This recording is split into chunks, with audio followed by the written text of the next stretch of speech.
말씀 묵상. 그러므로 형제들아, 내가 하나님의 모든 자비하심으로 너희를 권하노니 너희 몸을 하나님이 기뻐하시는 거룩한 산 제물로 드리라. 이는 너희가 드릴 영적 예배니라. 로마서 12장 1절 말씀. 믿음으로 아벨은 가인보다 더 나은 제사를 하나님께 드림으로 의로운 자라 하시는 증거를 얻었으니 하나님이 그 예물에 대하여 증언하심이라. 그가 죽었으나 그 믿음으로써 지금도 말하느니라. 히브리서 11장 4절 말씀. 우리는 하나님을 위해 선한 일을 하는 것이 아니라 그분의 선하심을 기뻐하는 예배를 드립니다.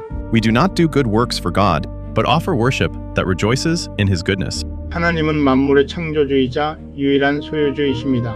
구약의 제물은 하나님을 기쁘게 하는 수단이 아니라 우리의 속죄를 위해 정하신 은혜의 통로일 뿐입니다. 이 예배의 시작은 하나님의 절대 주권을 인정하는 것입니다. 우리가 가진 모든 것이 하나님께 위탁받은 것임을 고백하는 것, 그것이 바로 예배의 본질입니다. 가인의 제사가 거절되고 아벨의 예배가 연락된 것은 제물의 종류가 아니라 예배자의 믿음 차이였습니다. 따라서 구원받은 성도의 예배는 하나님께 무언가를 바쳐 구원을 얻으려는 형식적 제사가 아니라 이미 모든 것을 소유하신 하나님의 절대 주권을 인정하고 그 은혜에 감사하는 전인격적인 산 제사가 되어야 합니다.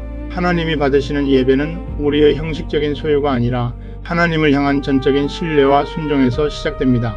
율법의 제사는 그리스도의 십자가로 완성되었습니다.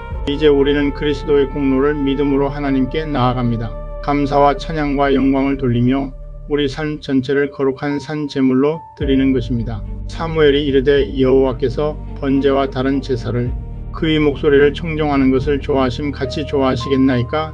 순종이 제사보다 낫고 듣는 것이 수양의 기름보다 나으니. 사무엘상 15장 22절 말씀. 아버지께 참되게 예배하는 자들은 영과 진리로 예배할 때가 오나니 곧 이때라. 아버지께서는 자기에게 이렇게 예배하는 자들을 찾으시느니라. 하나님은 영이시니 예배하는 자가 영과 진리로 예배할지니라. 요한복음 4장 23절에서 24절 말씀. 감사로 하나님께 제사를 드리며 치전하신 이에게 내 서원을 갚으며 환난 날에 나를 부르라. 내가 너를 건지리니 내가 나를 영화롭게 하리로다. 시편 50편 14절에서 15절 말씀. 여호와 샬롬.